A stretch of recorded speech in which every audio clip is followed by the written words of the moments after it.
तो चलिए आज बात करते हैं पनामा की। एक ऐसा छोटा सा देश जिसकी कहानी दुनिया के इतिहास पर बहुत गहरा असर डालती है। और यही वो सवाल है जो इस पूरी कहानी की जड़ में है ना?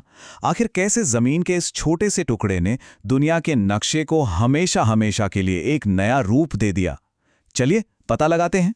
अब हमारी कहानी शुरू होती है, लेकिन नहर बनने से सदियों पहले, क्योंकि पनामा का एक अहम सेंटर होने का इतिहास असल में बहुत पुराना है। सोचिए, यूरोपियों के आने से हजारों साल पहले इस जमीन पर बेहद जीवंत और तरक्की कर चुके समाज रहते थे। ये कोई छोटे मोटे गांव नहीं थे, बल्कि मोनाग्रिलो संस्कृति जैसे समुदाय तो अमेरिका में सबसे पहले मिट्टी के बर्तन बना रहे थे।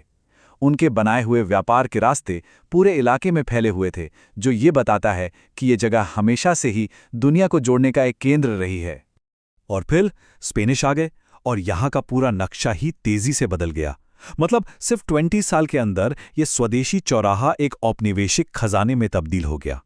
पनामा सिटी की स्थापना ने इसे प्रशांत महासागर का गेटवे बना दिया, और इसी एक बात ने आने वाली सदियों के लिए इसका भविष्य तय कर दिया।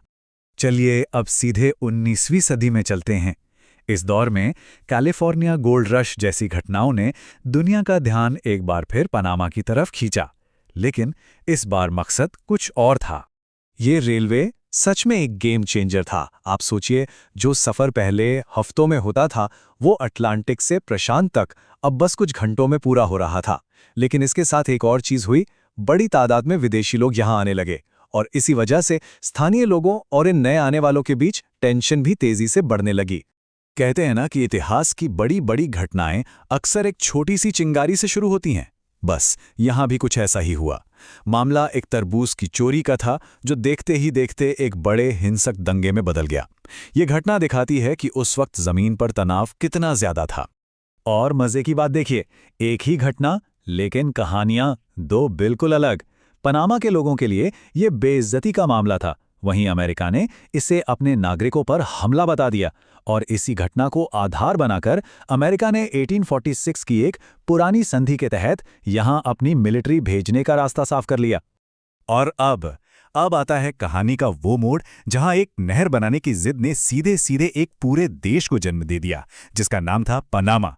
जरा सोचिए ये सब कितनी तेजी से हुआ होगा। एक तरफ कोलंबिया ने डील को मना किया, दूसरी तरफ अमेरिका ने फौरन पनामा के बागियों को सपोर्ट दे दिया। एक अमेरिकी जहाज ने कोलंबिया की फौज को रोक दिया और पनामा ने आज़ादी का ऐलान कर दिया। और बस पलक झपकते ही अमेरिका को अपनी नहर बनाने की डील मिल गई इस नए नवेले देश के साथ। ये वाकई एक बहुत ही सधा हुआ जियोपॉलिटिकल मूव था। तो इस सब की कीमत क्या थी? $10 मिलियन।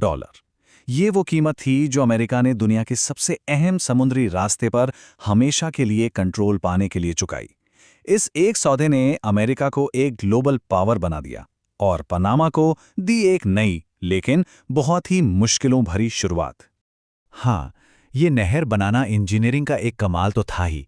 हजारों लोगों की जानें भी गईं इसमें। लेकिन इसका एक और पहलू भी था। मलेरिया और येलो फीवर जैसी बीमारियों को खत्म करने के लिए यहाँ जो काम हुआ, उसने पनामा में एक मॉडर्न पब्लिक हेल्थ सिस्टम की नींव रखी, जिसका फायदा आज भी वहाँ के लोगों को मिलता है। तो पनामा को आज़ादी तो मिल गई, लेकिन एक बहुत बड़ा लेकिन था। उसकी सबसे कीमती चीज़, ये नहर, अब भी उसकी नहीं थी। और यहीं से शुरू हुआ अपनी संप्रभुता यानी अपने हक के लिए एक लंबा और मुश्किल संघर्ष। ये टाइमलाइन दिखाती है कि ये लड़ाई कितनी लंबी और कई बार कितनी हिंसक थी।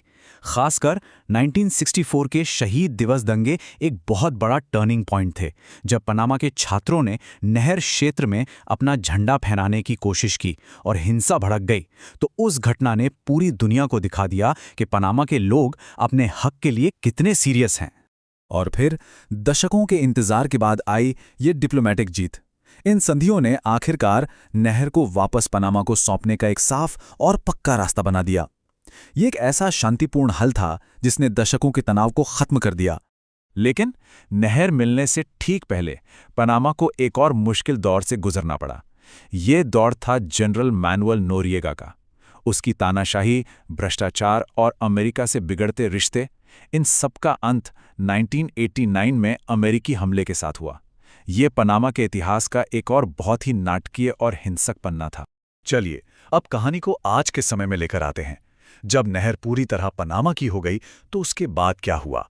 पनामा ने अपने ग्लोबल पहचान कैसे बनाई?